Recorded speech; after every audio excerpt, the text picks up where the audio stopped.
Hey folks, Dale Davidson here, Davidson Law Offices. I am so glad you are here today.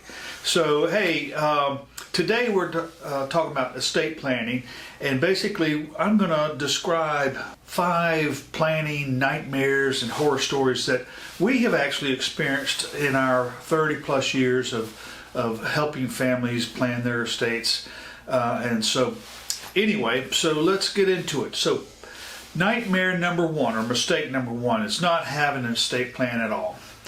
So if you pass away without a will, the state decides how your assets are going to be distributed. They're going to decide who gets it. They're going to decide when they get it, all of that. So if you want the state, wherever you live, you want the state to decide that, then by all means, don't get a will. But we suggest you always have a will. That is one of the basic estate planning tools you can have. So let me tell you about this case that we have currently that we're experiencing. An individual, she was divorced and had a disabled daughter, had been sick for a while, knew that she was sick, knew that she was dying, but made absolutely no provisions for her disabled daughter, did not have a will, didn't have a durable power of attorney, didn't have advance directive for health care, nothing. But now she's passed. So her disabled daughter is now in a crisis situation. Mom's gone. There's no aunts, no uncles. There's some half sisters that live up north, but that's it. There's nobody. So what do? Well, we have to rush around to, number 1, protect that disabled daughter.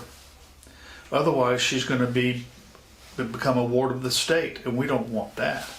Likewise, we've got to protect her assets, whatever assets she may have, for her health maintenance support and care. And we've got, let's say, rascals out there that are trying to get all that because they know the disabled daughter's there and they're trying to get at those assets. So we're playing a little bit of defense, but we're about ready to be on offense. So that's a horror story if you don't have a will, especially if you have a disabled child. Thing can be a real mess, and it's going to be a very costly mistake for this lady, and it's a tragedy for the disabled child. A disabled adult child. Okay, so nightmare number 2, failing to update. Now, hey, look, life changes. You get married, you get divorced, you have new kids. You might even win the lottery if you play the lottery. Okay, so if you create a plan and it's 10, 15 years old, it's not up to date, your assets might not go where you intended them to be. For instance, now you got to look at beneficiary designations too. For instance, maybe you have a life insurance policy and your spouse is the beneficiary, and then you get a divorce.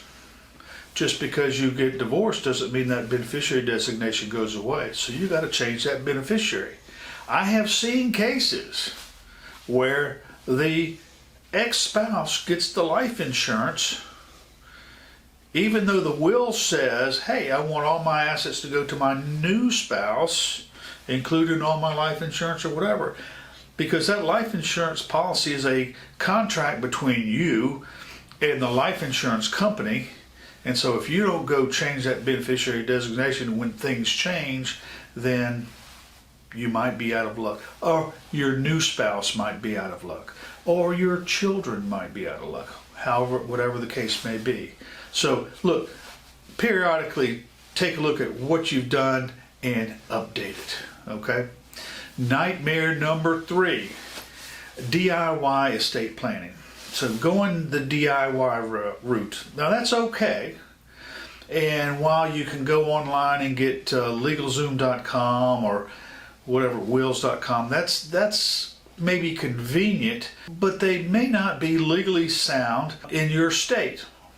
They say they are, but we've had occasions here in our state where those wills have been not admitted to probate for certain faults. So consulting with an estate attorney can ensure that your plan is valid and tailored to needs. Okay, now don't let your banker be your estate planning person.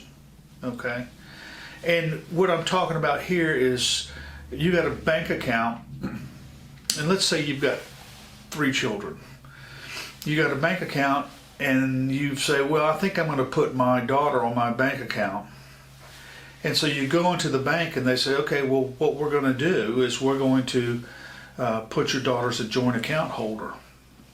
Well, what happens upon your passing is that bank account then goes automatically to your daughter. She doesn't have to share it with her siblings, okay? And a lot of times they don't. Sometimes they do, but a lot of times they don't. So that's not what you wanted. You wanted all your assets to be split equally amongst your children, but that's not the case if you let your banker determine how that account should be set up. Your daughter should be an authorized signer only. Better yet, use a durable power of attorney so that your daughter can pay your bills and make your do your banking business, okay?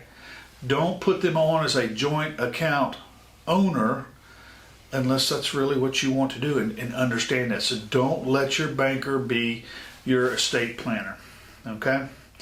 Horror story number 4, naming the wrong executor or trustee. So these individuals, your executor trustee, very, very important.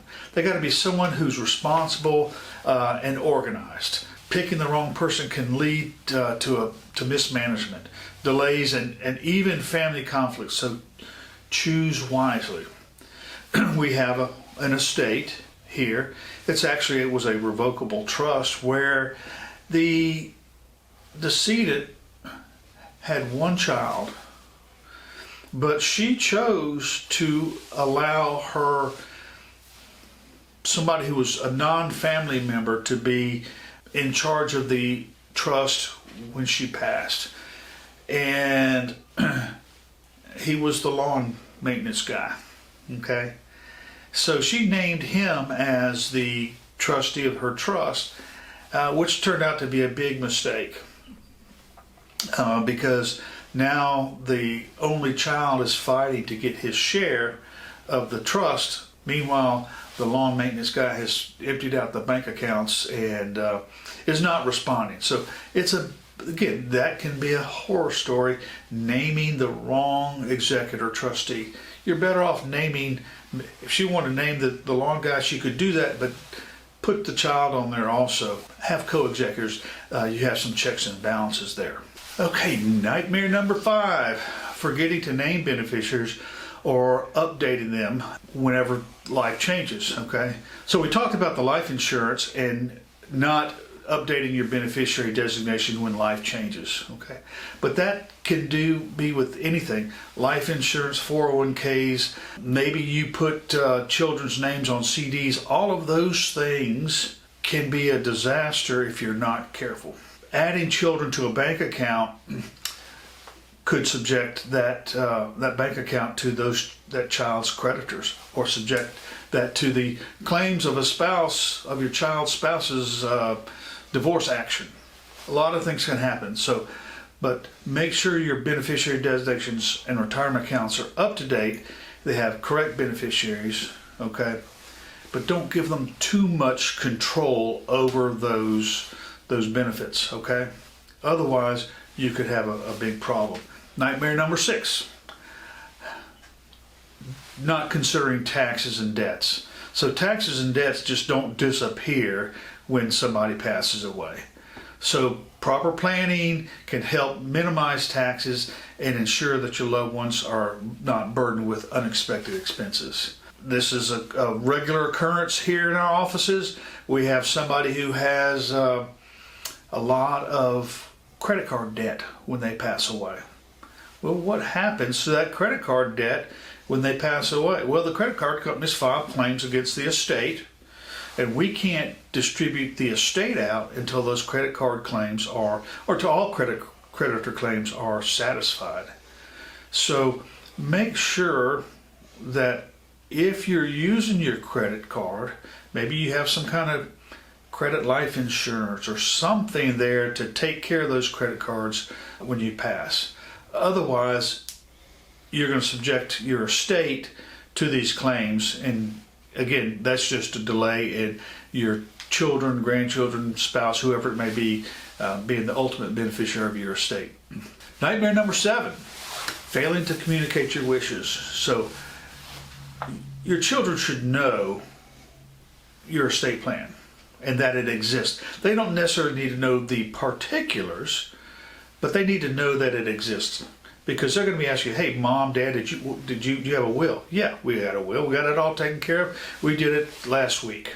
You have a power of attorney? Yeah, we did that last week too. Georgia Advance Directive? Yeah, we did all that. You don't have to give them the particulars of what's in your will. I suggest highly that you do share with them your healthcare power of attorney, or in Georgia we call it the Georgia Advance Directive for Healthcare. Share that with them, yes, but you don't have to share these other documents unless you feel comfortable. Because, hey, look, that might change your plans might change over time, all right? But make sure that they know what your plans are, that you've got the plans in place, that, hey, if something happens to me, Mom's going to be taken care of. Something happens to both, then you guys are going to be taken care of, and this is where you're going to find everything. It's going to be, I don't think it should be in the safe deposit box, but this is where you can find the documents. Hey, call my lawyer. They've got copies, all right? So, horror story number 8, failing to provide for your possible incapacity. Well, remember that earlier case where I talked about this lady who had a disabled daughter? The disabled daughter is actually 47 years old, okay? No durable power of attorney, no advance directive, nothing for the disabled daughter. Nothing for her either. So what happens? Who's going to make decisions for you if you're disabled? If you can't communicate your decisions to your healthcare providers, or you can't understand what your healthcare providers are saying, who's going to communicate with them? That should be somebody who you trust, a child, a grandchild, whoever it may be, but you trust to do what you want to do. Okay? That's why it's important to have everything in writing with a healthcare power of attorney, living will, advance directive, whatever you want to call it. Just make sure you get it done. Okay? So, horror story number 9. Relying on non-professionals to help plan your estate. This is where we kind of get, I hate to bash bankers, but they're notorious for helping people plan their estates. Life insurance agents, about the same way. So as an estate planner, we've tried to put a puzzle together specifically for you. I mean, these are techniques that are available to you based upon what we know about you, your assets, and your wants and desires and all that. Now, again, the banker doesn't necessarily know that you want to have all 3 of your children share. All they know is that you said, hey, I want my daughter to be on my bank account. And I said, well, great, let's put it on there as a joint with rights of survivorship. Or your life insurance agent doesn't say, well, I'm going to name my son as the designated beneficiary on this life insurance because he's going to take that policy and he's supposed to pay my funeral. Guess what happens?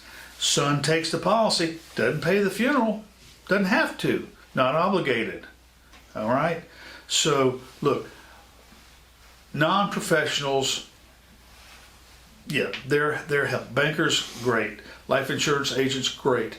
But rely on the professionals who are putting your plan together. We can consult with the bankers, we can consult with the life insurance agents and on all that, but we have a complete plan for you in order to meet your goals and objectives. Hey folks, thank you for tuning in today. Hey, check out this video, Top 10 Do's and Don'ts of Estate Planning, and that will give you a little bit more insight as to your estate planning goals and what you can and cannot do and what you should and should not do. Until next time, have a blessed day.